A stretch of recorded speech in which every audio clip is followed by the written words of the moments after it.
Jadi gini, sejak FPI HTI itu terafiliasi dengan pihak-pihak luar, nah itu mereka jadi berubah. Di pihak luar ini maksudnya di luar negeri?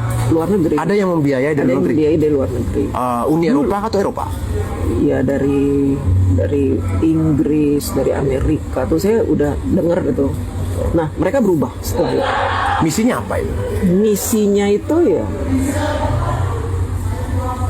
kalau saya tangkap gitu ya, Oke. kan nggak mungkin dong mereka ngomong ke saya misinya ini, emang saya siapa, kan saya bukan Yang terpresentasikan dalam yang nampak itu misi mereka itu memang ingin menguasai Indonesia.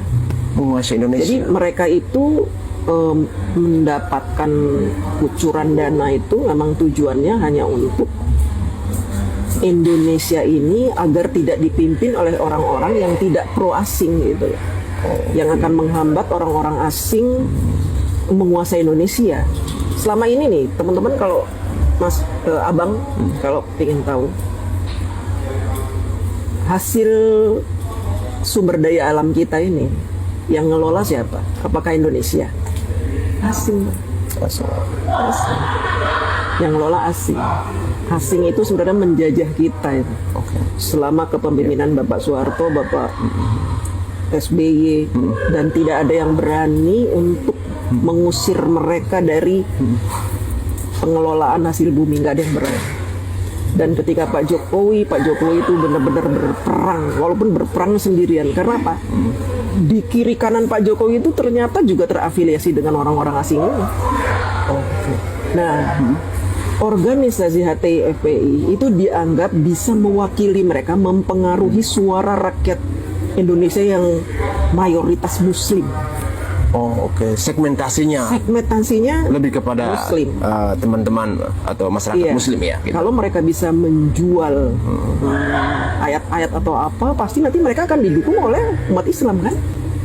Nah, ketika ada suara banyak mendukung FPI HTI yang dia ini kaki tangannya asing, otomatis asing dengan mudah tetap mencengkram Indonesia dengan mudah. Tapi sayangnya mereka ketemu Jokowi ini menghambat langkah-langkah FPI dan HTI.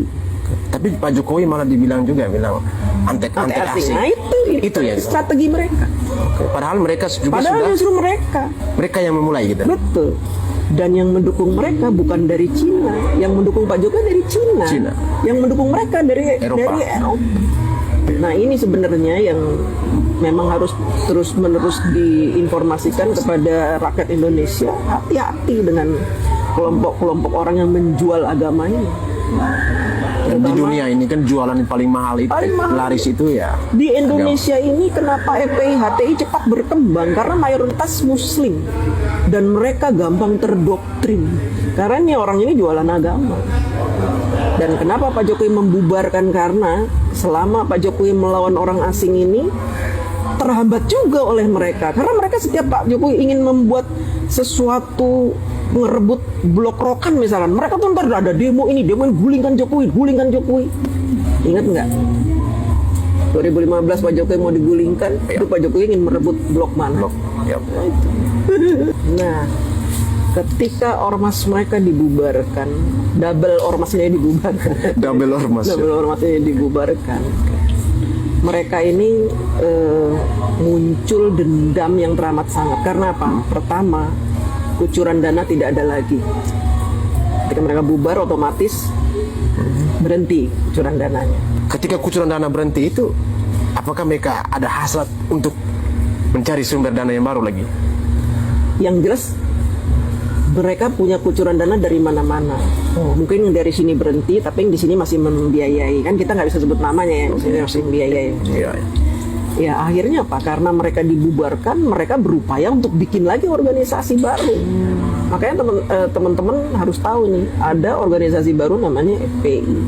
Tapi 2 kali mereka bikin organisasi ditolak oleh Kemenkumham. FPI bukan Front Pembela Islam, tapi bukan, tapi berubah. Front Persatuan Islam itu yang pertama ditolak. Akhirnya mereka ubah Front Persaudaraan Islam. Dan sampai sekarang belum ada legalitasnya. Pergerakannya ilegal. Dianggap pergerakannya ilegal kalau menurut saya.